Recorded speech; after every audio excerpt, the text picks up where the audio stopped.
more on everything that's transpiring here, I want to bring in Ben Weingarten now. He's the editor-at-large for Real Clear Investigations and the author of American Ingrate, Ilhan Omar and the Progressive-Islamist Takeover of the Democratic Party. Ben, good to have you with us, sir. Always a pleasure. Thanks for having me. How do you process what we heard from Joe Biden last night? Well, what I would say is that contrary to the conventional wisdom that suddenly now Joe Biden has engaged in a betrayal of Israel, and by the way, the Americans who are also being held in Hamas's clutches and America's national interest, Yeah. there has been a steady, concerted effort over the nearly 40 years of the Biden presidency to aid, abet, and enable Iran and all of its proxies on the one hand, and put the screws to Israel and our other traditional Sunni Arab partners and allies in the region on the other, all in a bid to make Iran and their proxies the strong course and counterbalance our traditional friends, allies, and partners. The consequences of that are legion, all of them disastrous. October 7th is a direct consequence of it. The 300-plus projectiles lobbed at Israel, including ballistic missiles and drones, is another part of it. The well over 100 attacks on American assets, personnel, and facilities post-October 7th are the poisonous fruits of it. And so the notion now that withholding the weapons, while at the same time out of one side of their mouth, the Biden administration says never again, and we have to honor the lives of the 6 million Jews slaughtered in the Holocaust. But on the other hand, we're going to deny Israel the weapons to destroy one of several enemies that pose an existential threat, and engaged in a Holocaust in a day on October 7th, we're going to deny them the weapons.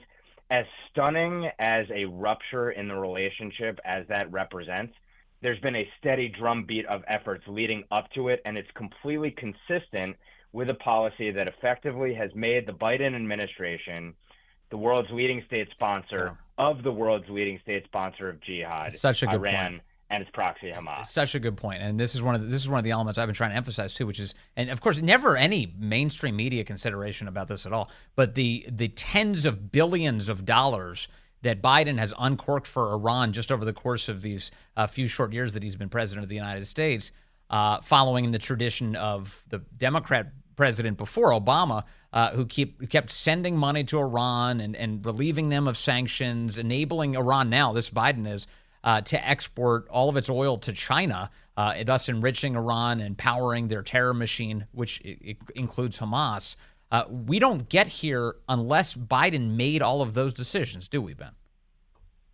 It's absolutely right. The billions of dollars in unenforced oil sanctions are a part of it. The letting of sanctions lapse and embargoes lapse on highly dangerous weapons that Iran has had access to and proliferated. And let's not forget, what did the Biden administration do right after October 7th? First of all, we saw reporting indicating that Israel planned to engage in massive strikes against Hezbollah, which to the north really poses a far more substantial threat than Hamas. It's a much more formidable adversary. The Biden administration told Benjamin Netanyahu and the leadership in Israel, stand down, do not strike and quote unquote escalate against Hezbollah. Consequently, you never hear about this in the media either. Tens of thousands of Israelis from northern Israel have been rendered refugees in their own country, unable to return to their homes because of the threat Hezbollah poses. Here's another way in which the Biden administration aided Iran after October 7th. Beyond letting those sanctions waivers persist, enabling Iran to access the billions of dollars, which there's big controversy over, the administration also strained to de-link Iran from Hamas and the attack. And then last but not least, most recently, of course, we saw this unprecedented invasion of Israel's airspace and attack on Israel by Iran. And what did the Biden administration say? It said, take the win. Imagine an administration saying, take the win, if, let's say, during the Cold War, the Soviet Union from Cuba launched a barrage of missiles at the U.S. and they just happened to miss and they hit off the shore of Miami. Do you think they would that an American leader or any of our allies would say, take the win?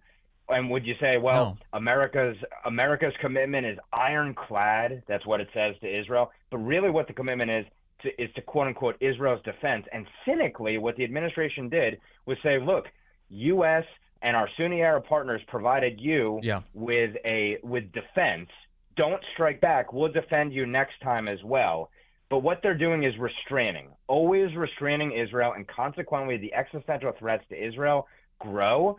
It could potentially be obliterated, and America is going to face the consequences of that too, because Israel is a force multiplier, and that was the whole point of what Trump tried to do: strengthen Israel, strengthen the Sunni Arab partners, so that they could police the region and balance out the world's leading state sponsor of jihad, so America wouldn't have to be engaged. Right. But the key point I think that you've made so many times here, and I really appreciate this, is not just that these are existential threats to Israel. They are existential threats that were financed by the United States. That's the part that is just absolutely mind-blowing, and here we are. Financed by the United States to try and keep Hamas alive, to create a Palestinian Arab terror state that would threaten myriad October 7th against Israel, to protect Qatar, a major non-NATO ally, which the Biden administration elevated to a major non-NATO ally, which harbors the leaders of Hamas in exile, in luxury, in Doha. And think about this. I mean, we are essentially allied and partnered with the entire terror axis that Iran has enabled in that region.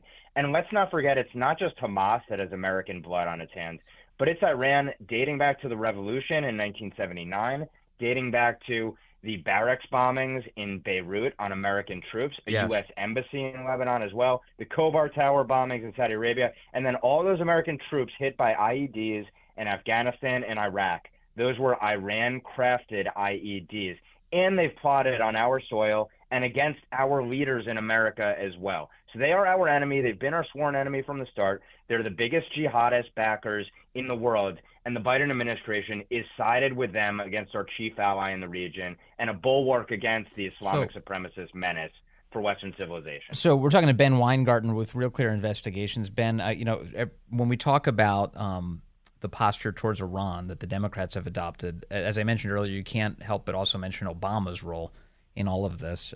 I was reading an excellent piece earlier this week in Tablet magazine, which was pointing out that the campus uprisings we're seeing all over the country in support of Hamas, against Israel, certainly against the United States, they're taking down American flags and raising Palestinian flags, is being organized in part by a constellation of left-wing nonprofits to include places like the Tides Foundation, which include among their board members all sorts of Obama administration alums. These are like Obama world has their fingerprints all over this. How much more should we be focused on Obama's role, if any, in the midst of all of this chaos? The Biden administration should be understood as the third term of the Obama-Biden administration.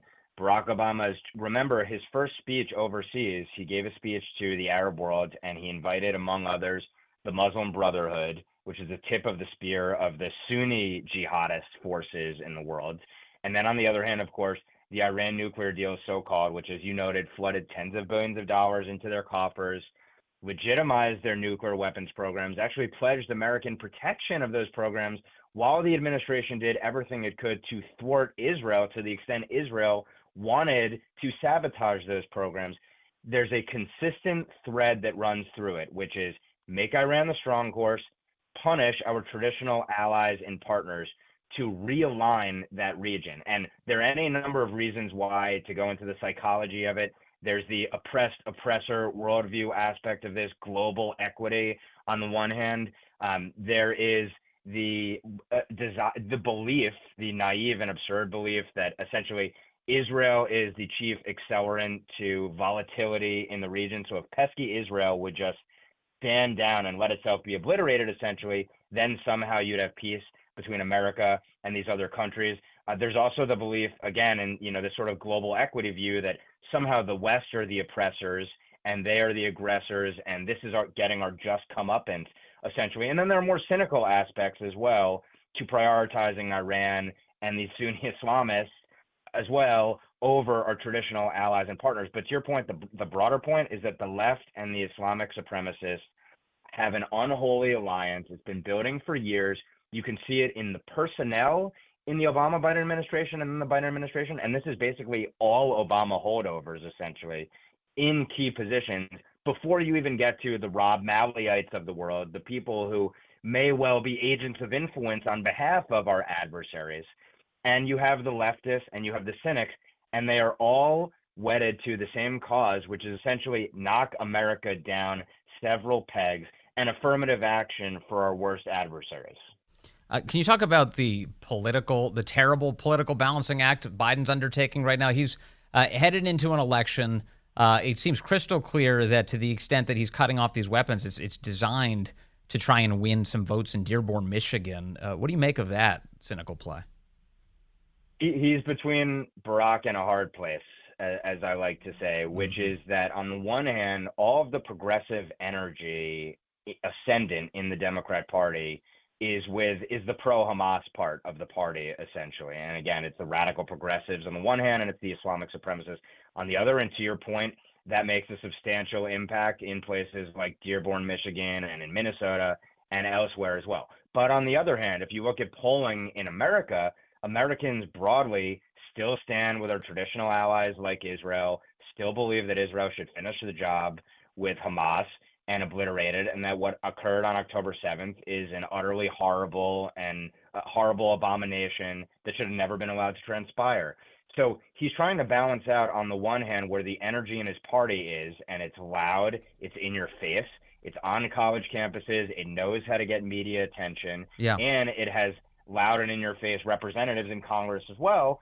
But on the other hand, where the American people are is not with them. And so that balancing act, for this election at least, is how do you balance out the Dearborn vote on the one hand with our traditional Democrat voters on the other hand, which includes Jews who would never in a million years have voted Republican under other circumstances, but which now potentially could switch, and that really could be decisive, say, in Pennsylvania or in Arizona or Nevada or a Michigan or a Wisconsin, for example. So this may be a losing political ploy that they are engaged in among their own voters, but I believe that it goes beyond the politics and just this election cycle, and it goes to an ideology, a deep-seated policy, an anti-American one, ultimately, that they're wedded to. And they might lose this time because of it, but ultimately I think they believe that's where the votes are, and the cohorts that they're going to lose ultimately aren't going to be decisive going forward. And what we're talking about here is a party that's beholden to extremists within its own ranks. Biden has constantly projected that this is some sort of